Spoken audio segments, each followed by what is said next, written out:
उद्धव ठाकरे यांच्या एसनशी या टीकेला आता शिंदेंकडून यूज अँड थ्रो अशा शब्दांमध्ये उत्तर देण्यात आलंय। ठाकरेंनी केलेल्या एसनशीच्या टीकेवर एकनाथ शिंदे संतापले।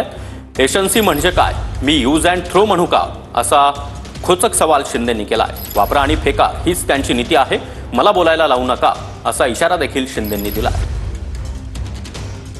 जे काय आहे एसनशी त्यांनी काय करायचं ते करू दे, ती गद्दार सेना आहे। पण एसनशीची बदनामी झाली असं जर तुम्हाला वाटत असेल तर याचा अर्थ एसनशी गद्दार आहे। त्यांचा उल्लेख सातत्याने ते एसनशी म्हणून करत आहेत आणि सातत्याने गद्दार एसनशी म्हणजे काय? एकनाथ संभाजी शिंदेचा शॉर्टकट एसनशी म्हणून। शॉर्टकट? मग मी असं म्हणू का, त्यांचा युटी आहे, यूज अँड थ्रो असं म्हणू? वापरो और फेको ही त्यांची नीती आहे, मला बोलायला लावू नका, माझ्याकडे भरपूर काय आहे। ज्या पद्धतीने काल परत एकदा सांगतो, अमित शहांसह किरण रिजिजूंसह सगळ्यांनी मुसलमानांचं लांगुल चालन केलेलं आहे। जे गाणं गाजलं गद्दार, त्या गद्दारांचं म्हणणं जर का असेल की आम्ही हिंदुत्व सोडलं, मग काल तुमच्या आजूबाजूला जी मुसलमानांची तारीफ चालली होती तेव्हा तुमच्या शेपट्या कुठे गेल्या होत्या?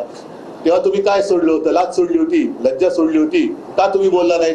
ते म्हणतात आमचं वक्फ बिलाला विरोध नाही, भाजपच्या ढोंगीपणाला विरोध आहे।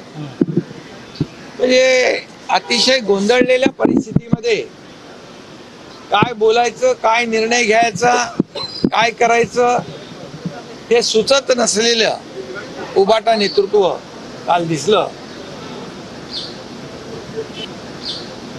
धरलं की सोडतंय आणि काय धरलं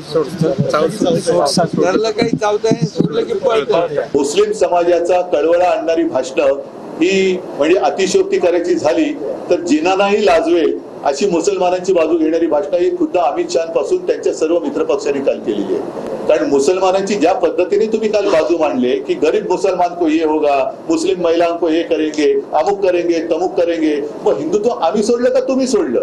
देश विरोधी जे कृत्य करतात ते कोणी असू द्या, त्यांना विरोध आहे। ही भूमिका घेऊन बाळासाहेब अखंडपणे चालले, तीच भूमिका या वक्फ बोर्डाच्या माध्यमातून भाजपने देखील दाखवली। परंतु सातत्याने राहुल गांधी यांची सावली मिळाल्यामुळे, राहुल गांधींच्या सोबत राहिल्यामुळे उबाटाला सातत्याने वारंवार जिनांची आठवण येते। कालच्या वक्फ बोर्डाच्या चर्चेवरनं भाजपचं खरं रूप हे देशातल्या जनतेला कळलेलं आहे।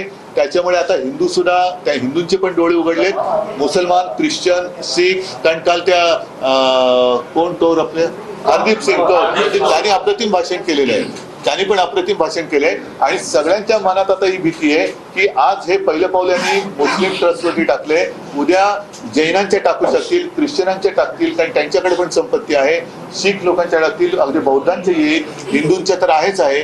तर हे आताच सगळ्यांनी जागा होण्याची गरज आहे। सगळ्या पद्धतीने काल परत एकदा सांगतो, अमित शहांसह किरण रिजिजूंसह सगळ्यांनी मुसलमानांचं लांगुल चालन केलेलं आहे।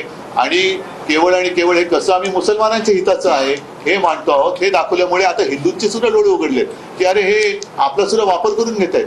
त्याच्यानंतर यांची ती जी वेडी वाकडी चाल चालते, कधी कबर फोडायची, कधी त्याच्यावर माती टाकायची, कधी मशिदीत घुसायची भाषा करायची, तर कधी त्याच मशिदीमध्ये त्याच लोकांना भेटी घेऊन पाठवायचं, कधी इफ्तार पार्ट्यानं जायचं, कधी गोमांस हे करता म्हणून मारायचं, कधी मॉब लिंचिंग करायचं, पुन्हा त्यांच्याचकडे जेवायला जायचं। हे सगळे जे चालले ना, यांची धरसोड वृत्ती ही आता हिंदूंना सुद्धा कळलेली आहे।